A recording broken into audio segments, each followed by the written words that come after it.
Tonight, police are retracing the steps a family took before a deadly encounter inside the parking garage at Salt Lake International Airport. Arrest reports released just today say a husband was drunk when he met his wife with the couple's SUV, killing her. Now, police say Shawn and Charlotte Sturgeon had just returned home from a vacation with their child. Our Jeremy Harris has been following this case since it broke last night. Jeremy, live for us at the airport tonight. And Jeremy, do we know if police have determined how much this man had to drink? Well, Heidi, according to police, it was enough that they could smell alcohol coming from Shawn Sturgeon. Now, tonight, we got some perspective on the charges he could face, as well as the problems the aviation industry is dealing with when it comes to passengers consuming too much alcohol. I mean, that's really surprising, it's also devastating. Even though things were back to normal at Salt Lake City International tonight, questions still linger about the moments leading up to a deadly crash in the airport parking garage. It's a horrible thing because he's going to have to now live with this. Several drinks can get you over the limit in Utah. We talked with criminal defense attorney Clayton Sims. He's not connected to this case, but handles DUI cases, including fatalities resulting from DUI. And that's one of the difficulties when you're consuming alcohol.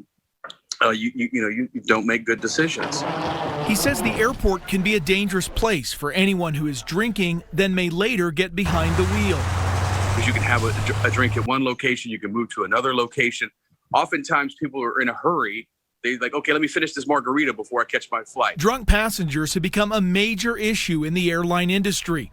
In this special report from last fall, airport leaders told me they were helping educate food and beverage staff to recognize and prevent over-serving.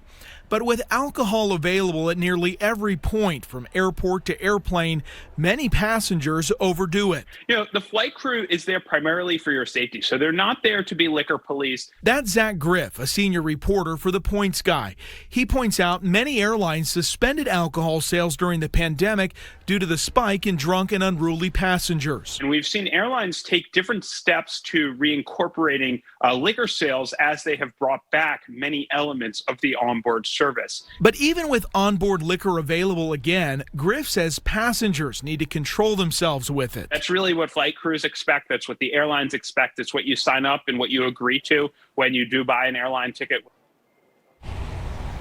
If police can prove that Sturgeon was over the blood alcohol limit in Utah, which is 0.05, he could face charges of vehicular homicide, which is a second-degree felony, the penalty for which is 1 to 15 years in prison.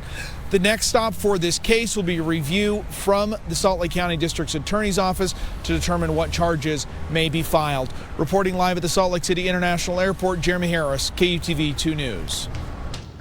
Thank you, Jeremy. As you can imagine, this has been a big trending story on KUTV.com since we first brought you this yesterday via the 2 News app. It's also a story that's still developing, still a lot of unanswered questions. Be sure to download the 2 News app and keep notifications on for the very latest breaking information on your mobile device.